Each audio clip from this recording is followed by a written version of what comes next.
करते हैं आज के दो स्टॉक्स की, जिसमें इस पूरे हफ्ते काफी एक्शन रहा है। आरईसी पीएफसी पिछले हफ्ते के हीरो थे, फिर इस हफ्ते के पहले दो सत्रों में अच्छा खासा करेक्शन देखने को मिला। आज एक पुल बैक ट्रेड है। अब यहाँ पर एग्जैक्टली आज की कॉन कॉल में क्या कहा गया और किस बात को लेकर क्लैरिटी आई है कि फिर तेजी वाले हाथ आए हैं। यतिन हमारे साथ है। यतिन, बताइए। तो देखिए, पीएफसी आरईसी ऑब्वियसली फोकस में है, क्योंकि थोड़े दिनों पहले जो आरबीआई के ड्राफ्ट रेगुलेशंस आए थे इंफ्रास्ट्रक्चर फाइनेंसिंग को लेके, उसके बाद शेयर्स में 8-10% तक का करेक्शन था। लेकिन आज आरईसी ने एनालिस्ट कॉन कॉल किया, जहां ग्रोथ के बारे में रीइटरेशन तो किया है कि अच्छी ग्रोथ मिल रही है, अच्छे डिमांड आपको पावर सेक्टर से आ रहे हैं। लेकिन जो आरबीआई के अधिनियम्स हैं और जो ड्राफ्ट रेगुलेशंस हैं, उस पर मैनेजमेंट की कमेंट्री मार्केट को शायद पसंद आ रही है।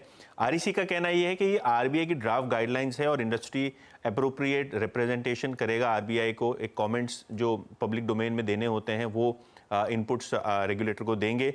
और ऑब्वियसली जो 5% एडिशनल प्रोविजनिंग होने वाली है इंफ्रास्ट्रक्चर क्षेत्र में, जो इम्पैक्ट कर सकती है, वो इम्पैक्ट दो तरीके से कर सकती है। एक पीएनएल अकाउंट से, एक आपके जो बैलेंस शीट है उसमें से आप प्रोविजन कार्व आउट कर सकते हैं।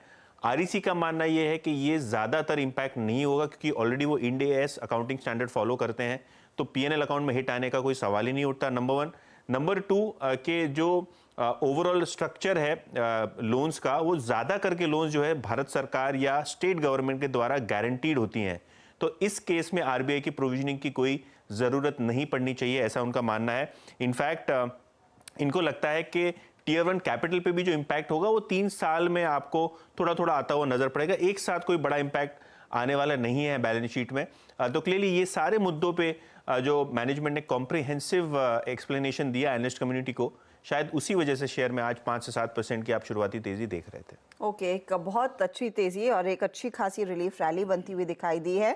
गौरांग, तो अब मैनेजमेंट भी कह रहा है कि ज्यादा हिट नहीं आएगा। इसको लेकर काफी संदेह बना था स्ट्रीट पर। ये रीसेंट करेक्शन एक मौका है तेजी करने का फिर? हर्षिता, संदेह पैदा होने का सवाल ही नहीं था, क्योंकि ये प्रपोज्ड गाइडलाइंस थी।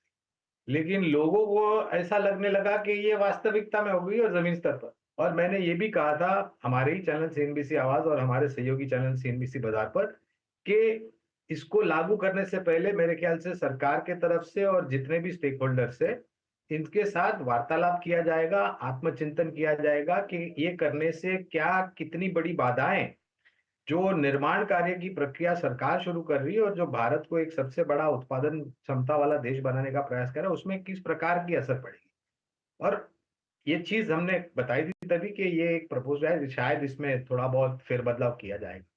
मैं अब भी यही कहूंगा अर्षदा कि जो भी ऊर्जा उत्पादन करने वाली क्षमताओं को वित्तीय सहायता करने वाली कंपनियां हैं, जो भी ऊर्जा वितरीकरण करने वाली कंपनियां हैं, ऊर्जा उत्पादन करने वाली कंपनियां और ऊर्जा उपकरण बनाने वाली कंपनियां, ये जो हम बढ़त देख रहे हैं, ये सिर्फ 3-6 महीने की मैं बात नहीं कर रहा हूँ। ये आने वाले 3 से 5 साल तक आप देखिएगा किस प्रकार के इस क्षेत्र का, यानी कि ऊर्जा से जुड़ी हुई क्षेत्रों का काउंटर डिपेंडेंट सेक्टर्स की आपको बढ़त आने वाले समय में दिखाई देगी।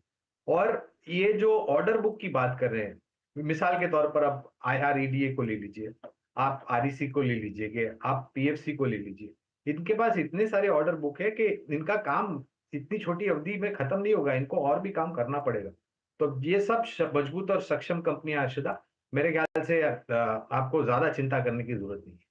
चिंता करने की जरूरत नहीं। और आज ऑफ कोर्स कॉन कॉल में भी सफाई आ चुकी है, तो एक स्ट्रॉन्ग पुल बैक आता हुआ। अच्छा, एक और